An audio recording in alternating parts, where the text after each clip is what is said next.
Salve galerinha do Live Invest, tudo bem com vocês? Hoje eu vim falar sobre um marco bem importante aqui, né, que pelo menos para mim é algo bem interessante, que é a evolução patrimonial durante um ano. Se a gente olhar inicialmente aqui, há um ano atrás, olha só quanto estava o meu patrimônio, 96 mil, estava quase chegando àquela marca, né, sonhada de 100 mil reais investido, mas olha quanto tinha saído do meu bolso, né? 89 mil, então faltava ali uns 10 para chegar realmente no 100, mas eu já tinha chegado ali um patrimônio de 96, o que dava um ganho de capital aproximado de 7 mil reais ali aproximadamente. Bom, o ganho de capital, né, era pouco, mas com as oscilações da bolsa, esse dinheiro foi dando aquela pequena oscilada.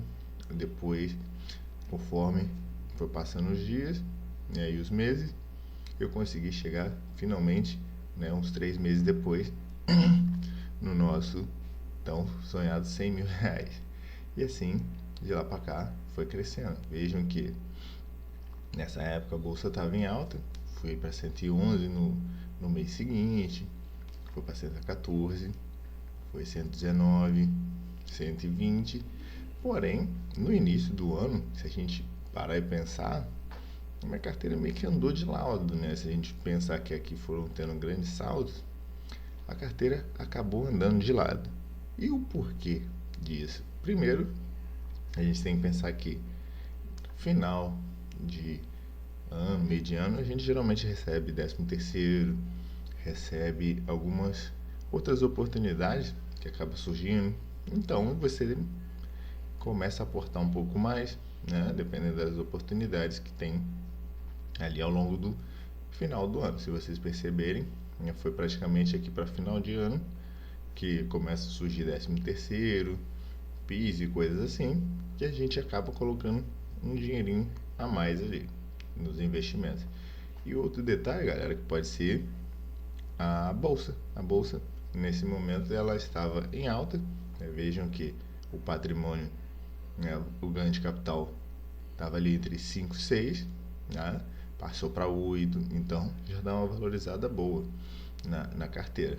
Porém, né, a chegada do ano 2026, o ano eleitoral, então a gente estava com um ganho de capital ok, né, o valor aplicado sempre foi aumentando, como vocês podem ver, né, há vezes que eu colocava 4 mil, no outro mês acabava não colocando muito, então acabo juntando e fazendo grandes aportes, nunca pouca coisa. Porém, 2026 para cá, eu continuei fazendo grandes aportes, né, como vocês podem ver, 4 mil aproximadamente, porém, né, o ganho capital foi só diminuindo, de 10 caiu para 7, aí ficou em torno do 7, 5 e agora 2, que a bolsa agora está passando por esse maus bocados, mas vejam que o valor aplicado na tela continua o mesmo, né? Foi só aumentando desde o início do ano, de 110 até hoje 123, né? Gerando patrimônio total de 126, porque o ganho de capital está ali em torno de uns 3 mil. Bom, galera, mas aquilo, a bolsa a gente tem que aproveitar boas oportunidades quando a gente tem, e é o que eu estou fazendo. Se olharmos aqui os lançamentos, né, vocês podem ver que aproveitei essa queda, já fiz uma compra interessante do Banco do Brasil, né, ele está em 19,46, está numa boa baixa, né, está levando meu custo médio ali.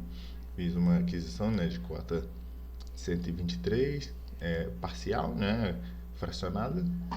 Comprei também PVBI, que também está em uma quedinha considerável, né? Então fiz uma compra do KNCRI, MXRF11, HCR, XPML, ALZR, XPLG, RBR, HGCR, HGBS e KNRI.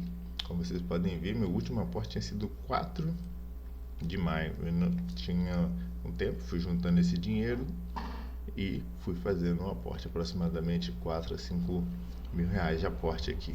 Então, eu peguei uma boa fase de queda, né, dos ativos e aproveitei para encher o carrinho, como muita gente diz por aí.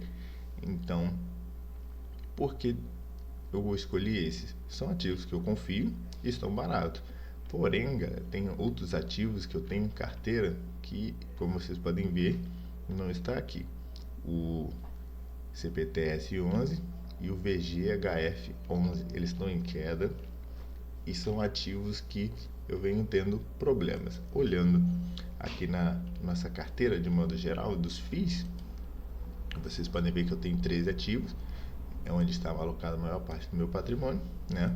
Ela está com uma variação até que positiva, porque tem alguns outros que estão puxando eles para cima. Mas como vocês podem ver, o VGHF 11 teve uma queda instrumental aqui, né? 17% negativo.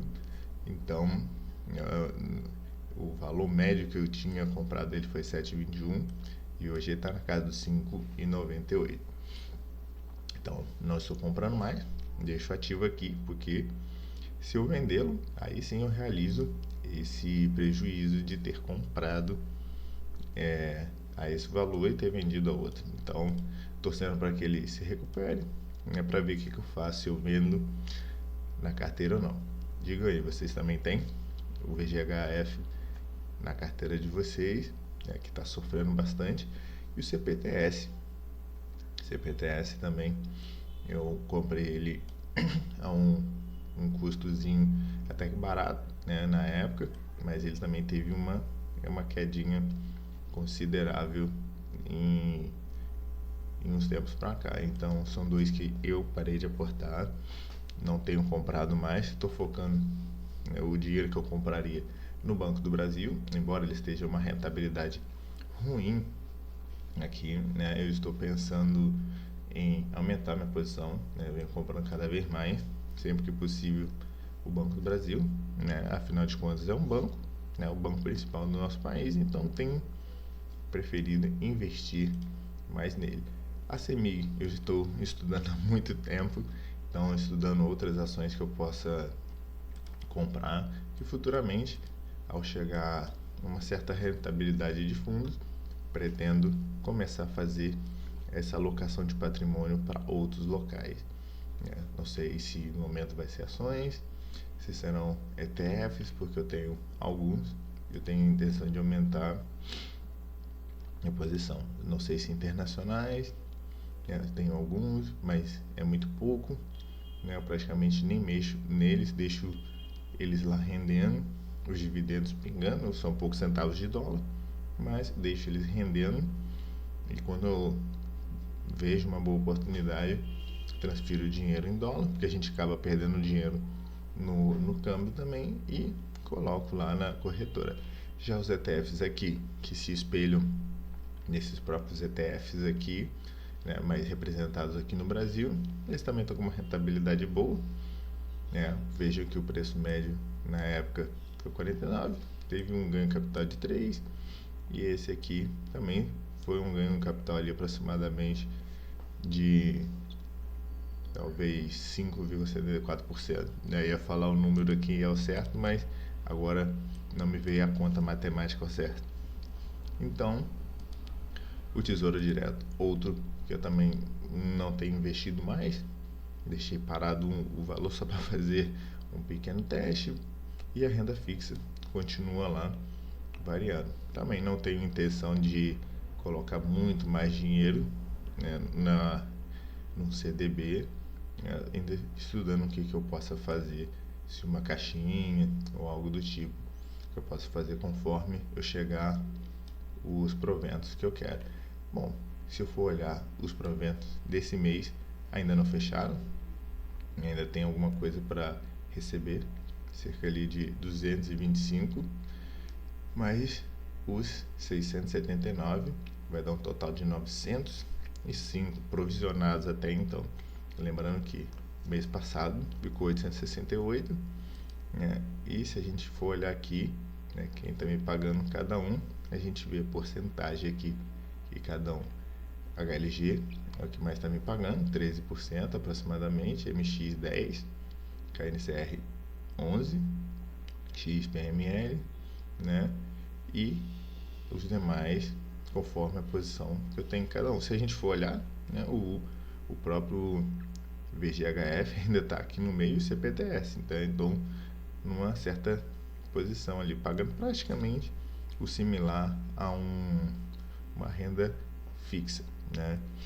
Então, mesmo tendo uma grande posição neles, né, eles ainda estão me pagando alguma coisa, mesmo desvalorizando, que compensa um pouco a parte que a gente tem investido um no outro. Então, galera, me diga aí como é que tá a evolução patrimonial de vocês e forte abraço, até o próximo vídeo.